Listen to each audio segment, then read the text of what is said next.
श्री प्राणनाथ। की जय। बोले श्री प्राणनाथ प्यारे की जय। श्री सतगुरु महाराज की।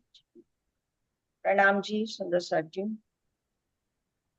परमहंस महाराज जी, हमारे बड़े महाराज जी के असीम प्रेम और प्यार से हम उनकी प्रेरणा से आज, जैसे पारुल ने कहा, हम बीता की नहीं कर रहे, उनसे बातें कर रहे हैं। और ये साक्षात बातें ही हैं, क्योंकि ये शब्द महाराज जी ने ही लिखवाए अपने मुखारबिंद से अपने प्रिय शिष्य के द्वारा। तो ये साक्षात महाराज जी से ही बातचीत है। हर प्रसंग महाराज जी हमको सुनाते जा रहे हैं, और हर प्रसंग में जो प्रेरणा है वो भी हम महाराज जी से लेते जा रहे हैं। बस महाराज जी से यही उनके चरणों में अर्जी है कि जैसा सहजता, सरलता, विनम्रता वो अपने जीवन में लाए, वैसा उतना नहीं तो कुछ अंश मात्र ही सही हम जरूर अपने जीवन में अपना पाए, हम जीवन में जरूर उतार पाए। तभी हम समझेंगे कि हमने महाराज जी की इस यात्रा से कुछ लिया है। तो सबसे पहले हम इस बैठक का आरंभ करते हैं। हमारी प्यारी रेखा दीदी हैं, रेखा टकराल जी। तो आप आइए, अपना भाव रखिए। प्रणाम जी भाभी।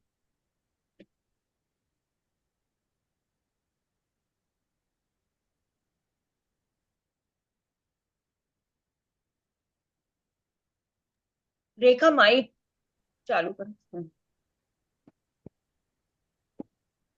बोलिए श्री प्राणनाथ प्यारे की जय।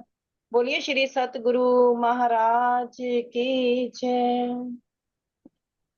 प्राण प्यारे धाम दुलारे, सतगुरु मेरे शेरपुर वाले हो। प्राण प्यारे धाम दुलारे, सतगुरु मेरे शेरपुर वाले हो। प्राण प्यारे महिमा बारी श्री सतगुरु की, क्या जाने ये दुनिया वाले। कौन है ये और आए कहाँ से, कौन सी लीला करने वाले। आप ही अपना भेद बताए, आप ही हैं समझाने वाले हो। प्राण प्यारे धाम दुलारे, सतगुरु मेरे शेरपुर वाले हो। प्राण प्यारे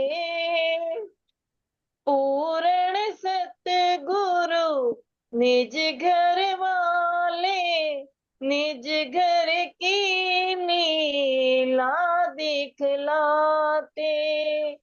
ये ही स्वरूप है आखिरत का, कायमी की हर बात बताते। पूर्ण सतगुरु निज घर वाले, निज घर की लीला दिखलाते। ये ही स्वरूप है आखिरत का, कायमी की हर बात बताते। तारतम देके जिसको जगा दे, उसके दिल में भर दे उजाले हो। तारतम देके जिसको जगा दे, उसके दिल में भर दे उजाले हो। प्राण प्यारे धाम दुलारे, सतगुरु मेरे शेरपुर वाले हो प्राण प्यारे, कोई हुआ ना इनके बराबर, ना है ना कोई आगे होगा। कोई हुआ ना इनके बराबर, ना है ना कोई आगे होगा। इनके माफक कोई बन पाए, इनकी मेहर से मुमकिन होगा। इनके माफक कोई बन पाए, इनकी मेहर से मुमकिन होगा। चरणों में तेरे जो आ गया है, वो हो गया है तेरे हवाले हो। चरणों में तेरे जो आ गया है, वो हो गया है तेरे हवाले हो। प्राण प्यारे धाम दुलारे, सतगुरु मेरे शेरपुर वाले हो प्राण प्यारे। बोलो श्री सतगुरु महाराज की जय। जय। प्रणाम। प्रणाम। प्रणाम जी, प्रणाम जी। बहुत ही सुंदर भाव रेखा दीदी का। जिसने भी महाराज जी से थोड़ा भी तारतम्य की रोशनी ले ली, वो ज्ञान का प्रकाश ले लिया, वो तो उसका तो बेड़ा पार है ही है। और दूसरा, जिसने महाराज जी, जिसके अंदर महाराज जी के चरण कमल आ गए, उसका जीवन भी उनके हवाले। और जब जीवन उनके हवाले, तो फिर पग पग वही संभाले। तो फिर हमें कोई बात की चिंता ही नहीं। जब जीवन ही उनके हवाले हो गया, महाराज जी ने अपनी नजर में ही हम सबको ले लिया, तो फिर हमें किस बात की चिंता। बहुत ही सुंदर भाव था। अब हम अपनी प्यारी कामाक्षी के साथ चलते हैं अपनी अगली यात्रा पर। और कल हमने सुना था कि महाराज जी को शिव भगवान दर्शन देते हैं और प्रसाद देने के लिए भी बहुत कहते हैं। लेकिन महाराज जी अपना नियम नहीं तोड़ते, कहते कि नहीं, मैं 5 दिन के बाद ही अन्न लेता हूँ। और उसके बाद वहां पर वो दिव्य पुरुष उनको बोल के जाते हैं कि आप यहाँ 1 महीना रुकिएगा, यहाँ शिव भगवान रहेंगे 1 महीना, आपकी सारी इच्छाएं पूरी होंगी। लेकिन और महाराज जी भी निश्चय करते हैं रुकने का, लेकिन एक महात्मा जी उनके अंदर ये इच्छा उपजा देते हैं कि अब आप बालाजी जाइए। बालाजी की बहुत महिमा वो गाते हैं। तो महाराज जी अंत में निर्णय कर लेते हैं कि चलो मैं बालाजी ही जाता हूँ। अब 4 रोज लंबी यात्रा के बाद पहुंच गए बालाजी। मंदिर में हम कहीं न जाते, दर्शन इच्छा भरम हुई। रात कटी, बालाजी प्राते वहां से भी प्रस्थान किया। अब वहां पहुंचे हैं, लेकिन अब वो महाराज जी मंदिर में नहीं जाते अंदर, क्योंकि जब जगन्नाथपुरी का उनको जो अनुभव था ना, वो उसके कारण वो मंदिर में अब कहीं जाते ही नहीं थे। अब वहां से बस रात काटी किसी तरह बालाजी, और वहां से भी चल दिए। पाप नाशनी जा पहुंचे, गंगा तट पर विश्राम किया। गंगा तट को बोलते हैं ना, पापों का नाश करने वाली है, तो वहां गंगा किनारे पर विश्राम किया। नग्न अंग थे, वस्त्रहीन, कपड़े का नाम निशान नहीं, बस्ती में जाने के लायक, इस कारण वश रहे नहीं। महाराज जी कहते हैं चूंकि कपड़े नहीं थे, अब जो लंगोटी थी वो भी काफी जीर्ण शीर्ण अवस्था में थी, तो उस स्थिति में थी। तो महाराज जी कहते मैं कहीं बस्ती में जाने लायक भी नहीं था। वैसे भी वो नहीं जाते थे किसी बस्ती में, बाहर ही रहते थे, और इस कारण वो बाहर ही रहे। जिस हालत में वह रखे उसमें ही रहना ठीक लगा। अब महाराज जी देखिए कितनी पराकाष्ठा है उनकी संतुष्टि की, संतोष की, कि इस हाल में भी हैं, वो किसी से मांग नहीं रहे हैं कुछ भी। उनको ये लगता है कि परमात्मा भी तो देख रहा है मुझको, तो परमात्मा मुझे जिस हालत में रखे उसमें ही रहना ठीक है। भाग्य बेचारे को बहु तेरा देखा हमने जगह जगह। महाराज जी अपने भाग्य को कह रहे हैं कि मैंने बहुत कोशिश की मेरा भाग्य जाग जाए, लेकिन वो जाग ही नहीं रहा। कितनी सुंदर तुकबंदी और महाराज जी वो कर रहे हैं किंतु ना करवट उसने ली, कुंभकर्ण से परे हुआ। अपने भाग्य को कह रहे हैं कि वो बदला ही नहीं, उसने करवट तक नहीं ली। जैसे कुंभकर्ण की नींद होती है ना, खत्म ही नहीं होती, वैसे महाराज जी कह रहे हैं कि ऐसे ही वो भाग्य की भी नींद है जो खत्म ही नहीं हो रही थी। हम भी बीत चुके हैं पर उसका अब तक ना प्रभात हुआ। महाराज जी कह रहे हैं मेरे भाग्य का उदय नहीं हुआ। हम बीते जा रहे हैं, हमारी उम्र जा रही है, लेकिन उसका प्रभात नहीं हो रहा। अब तो ठौर खोजते थे जिस पर अपना प्राणांत करें, मरण लालसा जाग उठी, इस चोले को बशान करे। अब महाराज जी बिल्कुल इतना परेशान हो चुके हैं कि सदगुरु नहीं मिल रहे, इतना यात्रा भी कर रहे हैं, शरीर को कसनी भी दे रहे हैं, लेकिन अब उनको ये लगता है कि मुझे वो मिलेंगे ही नहीं। भाग्य था जो बदलने का नाम ही नहीं ले रहा था। तो अब उन्हें लगा कि अब तो कोई ऐसी जगह मिल जाए जहां मैं अपना प्राणांत कर लूं। अब उनको मरने की लालसा जाग उठी कि मैं बस अपने चोले को यहीं शांत कर लूं, मैं अब और जी ही नहीं सकता। नहीं रहेंगे अब इस जग में जहां ना परमात्मा का आभास, जहां ना रहते हो परमात्मन किसका करे मिलन आभास। महाराज जी कह रहे हैं ऐसी दुनिया में रहकर क्या करना है जहाँ परमात्मा का आभास तक नहीं है, परमात्मा की कोई अनुभव तक नहीं है, परमात्मा का को मैं महसूस ही नहीं कर पा रहा।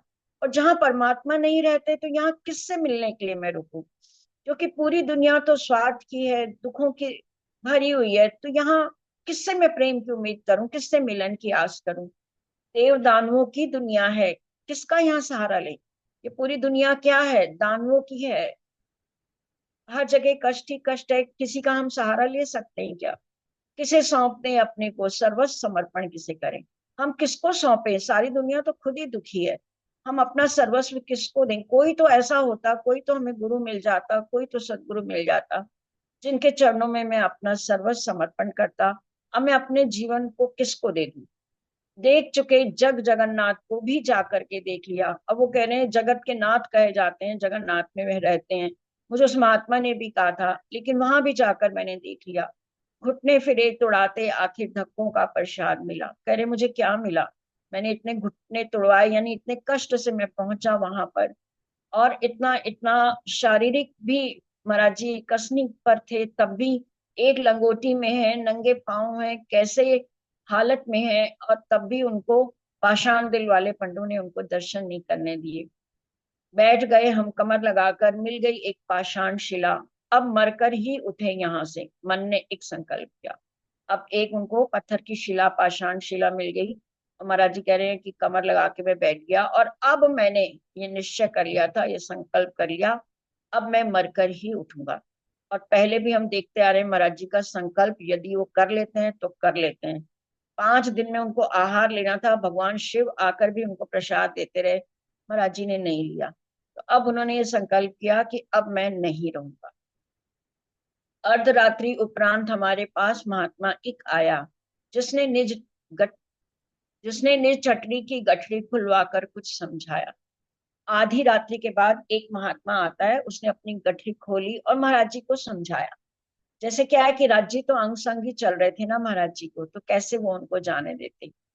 अब उन महात्मा ने इनको एक अच्छी बात समझाई कि आश्रयात आश्रम गच्छेत, कि आपने गलत संकल्प किया है, आप गलत संकल्प किए हैं, इसका समय नहीं है अब।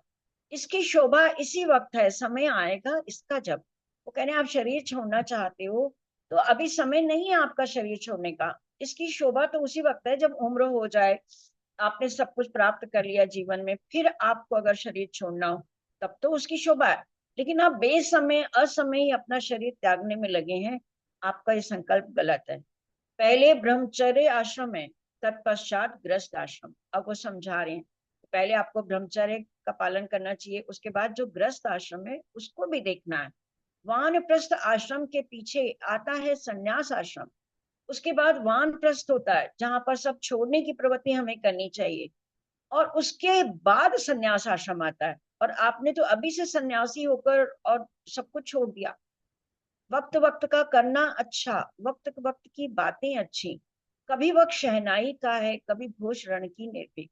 वो महात्मा समझा रहे हैं कि जो वक्त जैसा हो उस वक्त में वैसी ही बात अच्छी लगती है। कभी शादी का अगर अवसर है तो वहां शहनाई ही अच्छी लगेगी, और कभी यदि युद्ध का ऐलान है तो वहां पर रणनीति और तलवारें और बंदूकों की घोष ही अच्छी लगेगी। नव कलिका के लिए चाहना, असमय में ही पूर्ण विकास। एक जैसे छोटी नई कली होती है और आप चाह रहे हो कि वो पहले समय से पूर्व ही पूरा उसका विकास हो जाए।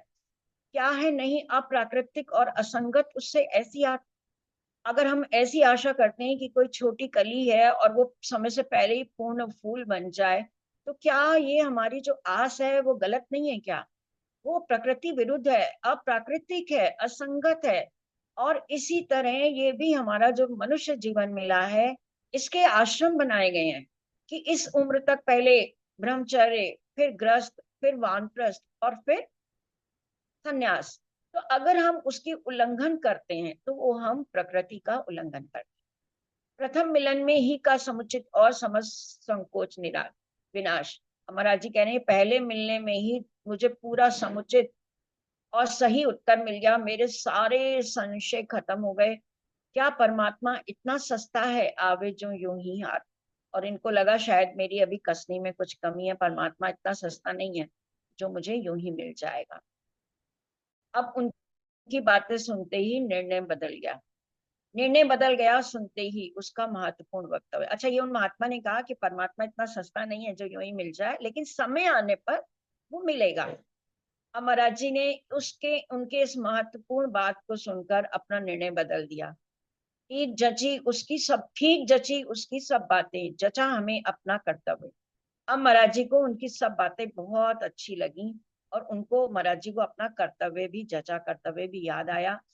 अगर महात्मा यह इच्छा है सुबह चले जाएंगे हम। वो कहते हैं अगर महात्मा जी यही आपकी इच्छा है तो मैं सुबह ही यहाँ से चला जाऊंगा।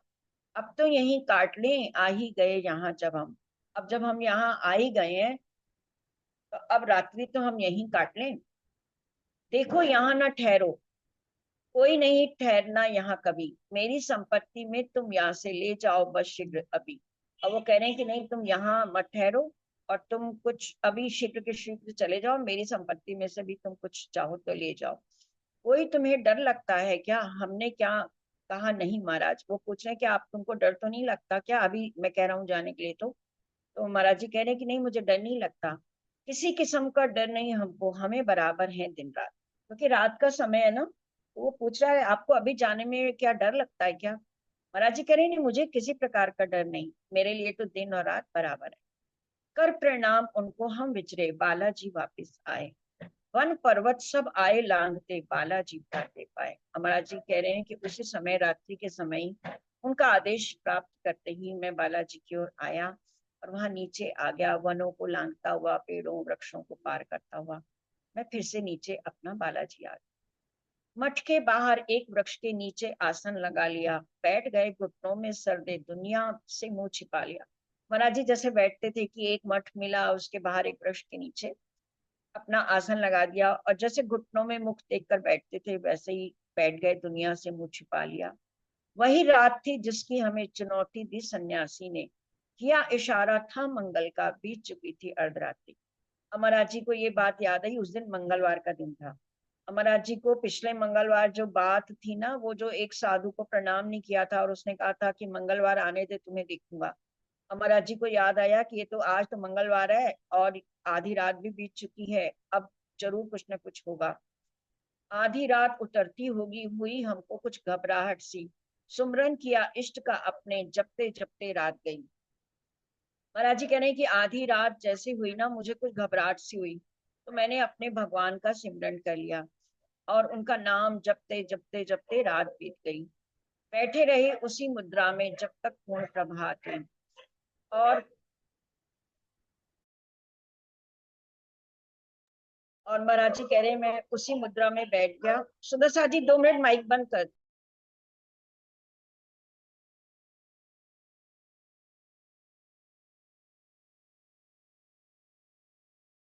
महाराज जी कह रहे हैं उसी मुद्रा में मैं बैठा रहा, पूरी पूरी रात मैंने अपने इष्ट का स्मरण किया। और जब सुबह हुई तो मैं आगे चला। उदय हुआ उजाला जिस समय साधुओं ने देखा हमको, देख हमारी हालत कुछ आश्चर्य हुआ साधु जन को। जैसे ही सुबह हुई तो साधुओं ने जब हमको देखा तो हमारी हालत देखकर उनको कुछ आश्चर्य हुआ। कौन भेष के साधु हो तुम? प्रश्न किया हमसे कुछ ने। हम साधु नहीं है बाबा जी, उत्तर दिया उन्हें हमने। बदकिस्मत तो ब्राह्मण ही है और कुछ है नहीं, धक्के खाते फिरते हैं भाई। अद्भुत लीला में उसकी। अब महाराज जी उनको कह रहे हैं, वो साधु लोग उनसे पूछ रहे हैं आप कौन से देश के साधु हो, क्योंकि महाराज जी ने तो कुछ पहना ही नहीं हुआ ना। तो महाराज जी कह रहे हैं हम साधु नहीं है बाबा जी, हम एक ब्राह्मण हैं। और अपने को कह रहे हैं कि बदकिस्मती से हम ब्राह्मण हैं, क्योंकि हम उस ईश्वर की लीला में ऐसे धक्के खा रहे हैं।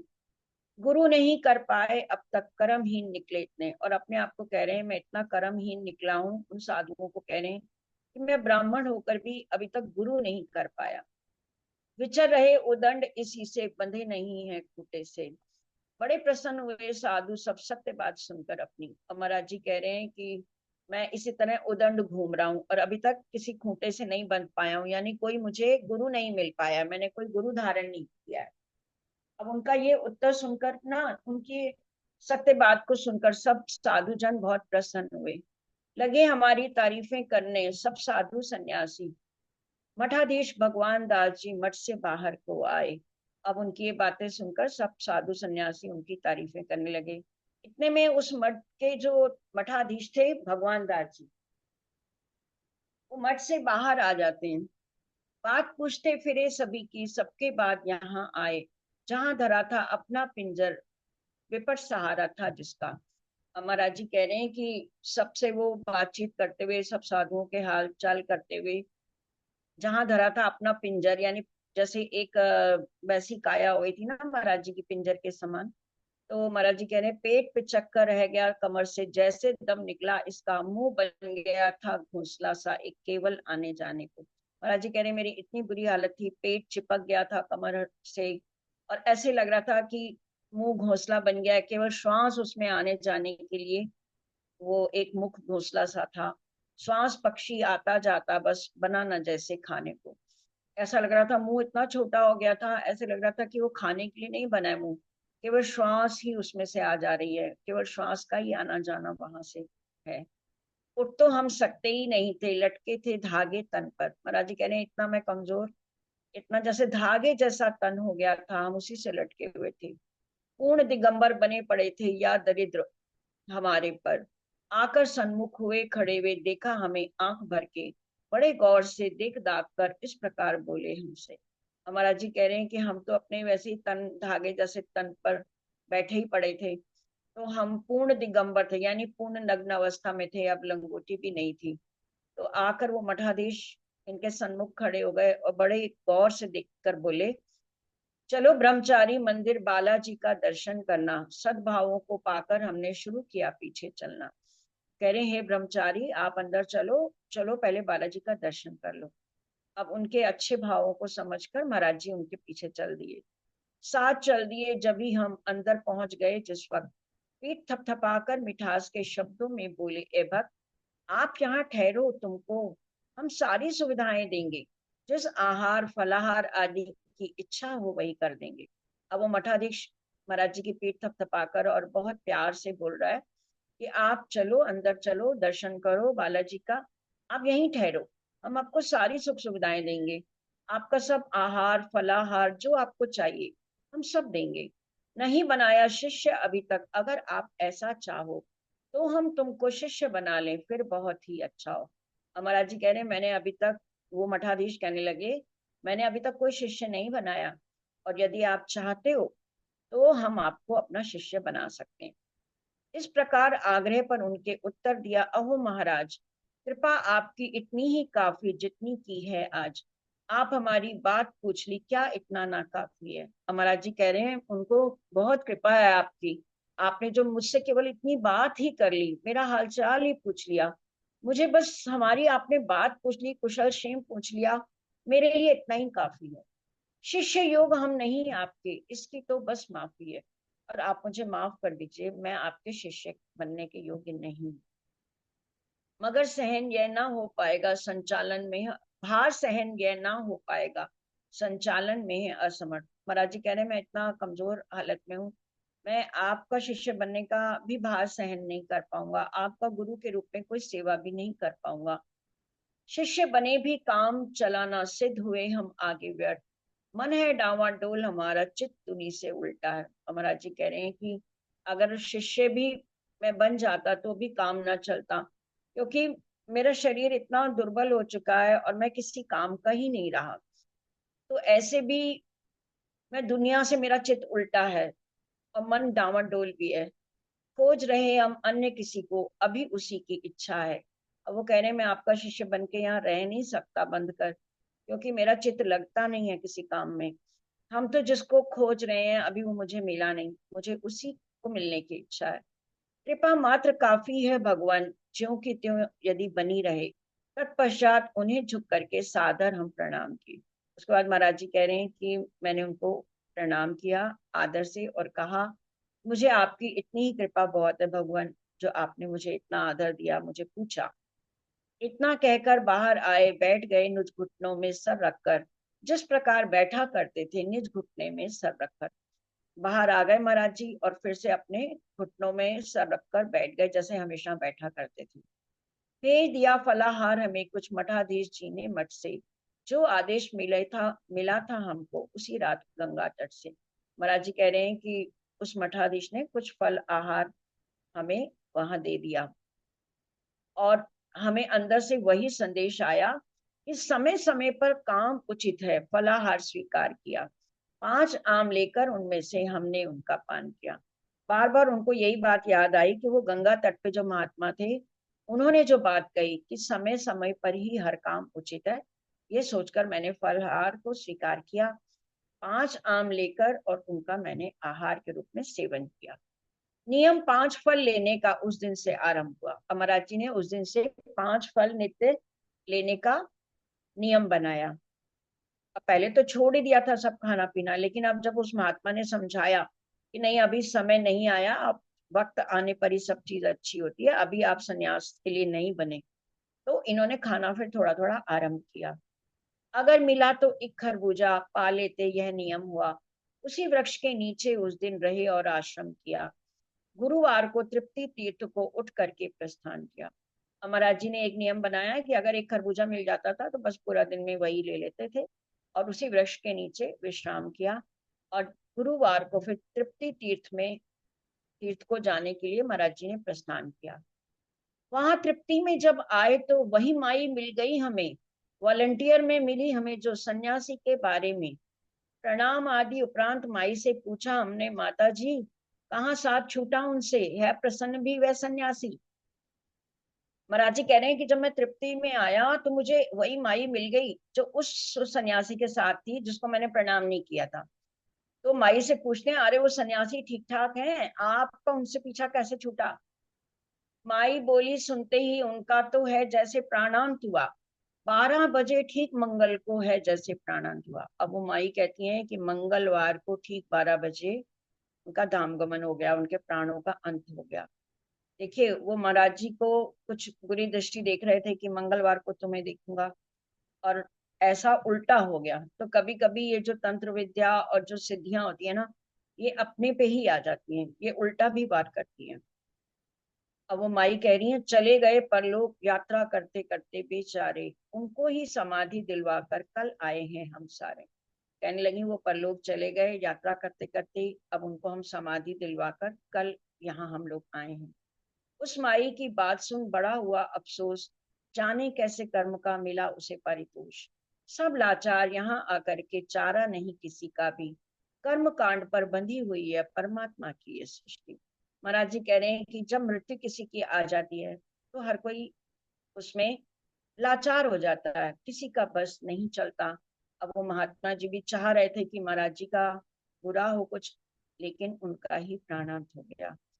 अब सुंदर साथ जी, हम 8वीं लहर में चलते हैं महाराज जी के संग।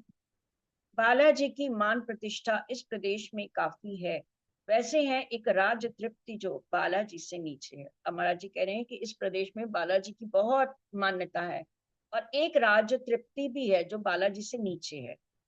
एक टेकरी के ऊपर है बालाजी का मठ स्थित, ऊंचाई 10 मील घूम कर आती जाती है बालाजी तक। वो कहते हैं अगर एक टेकरी यानी एक पहाड़ी छोटी के ऊपर ये बालाजी का मठ है, और 10 मील घूम अगर हम चारों तरफ इसको घूमे तो उसकी ऊंचाई 10 मील तक की आ जाती है। नीचे से पौड़ी पौड़ी होकर के यात्री आते हैं, बालाजी विख्यात वे जब से ये कथा सुनाते हैं। नीचे क्या है, सीढ़ियां हैं, तो सुंदर साथ जो है, जो भी भक्तगण है, वो यात्रीगण पौड़ी पौड़ी चढ़ के और ऊपर आते हैं। महाराज जी कह रहे हैं कि बालाजी की एक कथा ऐसी सुनाई जाती है, तब से बालाजी के नाम से जगह विख्यात हुई, कि नायक हाथी राम महात्मा ने तप किया टेकरी पर।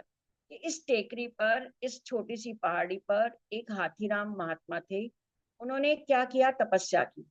एक वृक्ष के पत्तों पर ही था उनका जीवन निर्भर। केवल एक वृक्ष के पत्ते से ही वो अपना जीवन चलाते थे, कोई आहार लेते ही नहीं थे, अन्य आहार न करते कोई, एक वृक्ष के ही पत्ते खाकर मस्त रहा करते थे अपने प्राणों के पक्के। तो कह रहे हैं ये जो महात्मा जी थे, एक वृक्ष के बस पत्ते ले लेते थे और प्रण के बड़े पक्के थे, और वहां तपस्या किया करते।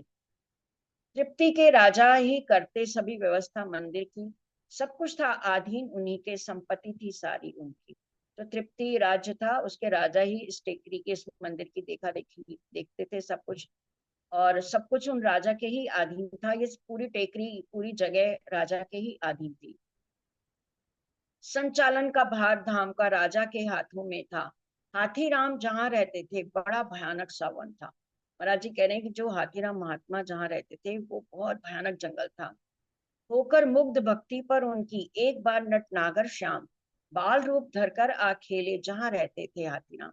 एक बार उनकी भक्ति पर मुग्ध होके जो नटनागर श्याम यानी कृष्ण भगवान बाल रूप आकर पर हाथीराम के पास आए, एक बच्चे का रूप धर के आए। बाल मोहिनी छवि जब देखी हाथी राम न रह पाए, उठ करके अपने आसन से उस बालक के टिकाए। इतना मोहिनी बालक, इतनी मोहिनी छवि थी कि इतने भयानक जंगल में ये बालक कैसे आया ये भी वो नहीं सोच पाए। बस टकटकी लगाए उन पर मोहित हो गए। निकट पहुंच जब छवि अवलोकी तो चुटियल हुए हाथी राम, बुद्धि ज्ञान हवा हो गए सब, हुआ हृदय का काम तमाम। वो कह रहे हैं कि इतनी छवि उनकी सुंदर थी कि पूरे उनके अधीन ही जैसे हो गए, बिल्कुल उनके वशीभूत हो गए। उनका बुद्धि, उनका ज्ञान सब कुछ चला गया। तब की जो पूछो ही मत, जब तोतली लीला शुरू हुई, सराबोर करती हुई मीठी शिशु क्रीड़ा प्रारंभ हुई। और तब की तो बात ही कह रहे, पूछो ही नहीं। जब उस बच्चे ने तोतली तोतली भाषा में बोलना शुरू किया, इतना मीठा वो बोलते थे, इतना शिशु क्रीड़ा, बच्चा वो खेलता था, इतनी क्रीड़ा करता था कि भूल गए उन क्रीड़ाओं में भक्त पूछना उनका नाम। ये हाथीराम जी उनका नाम भी पूछना भूल गए कि ये बच्चे तुम कौन हो, कहाँ से आए हो, किस तरह तुम मुझ तक आए, कौन पिता बच्चा तेरा गांव, तू बच्चा कहाँ से आया, तेरा गांव कहाँ है। उनकी अद्भुत लीलाओं में वो खो गए और मनमोहने बच्चा उनको मोहता रहा। आज सुंदर साहब जी यहीं तक का स्वीकार कीजिए। आगे की लीला उस बाल रूप में जो भगवान आए हैं, हम कल उनको देखेंगे, कैसे भगवान को पहचान नहीं पाते और फिर कैसे ये बालाजी के रूप में उनकी यहाँ स्थापना होती है। प्रणाम जी सुंदर साथ जी।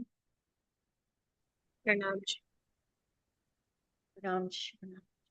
प्रणाम जी। कल नीरू अरोड़ा जी आप भी तैयार रहिए। प्रणाम जी। प्रणाम। प्रणाम जी सुंदर साथ।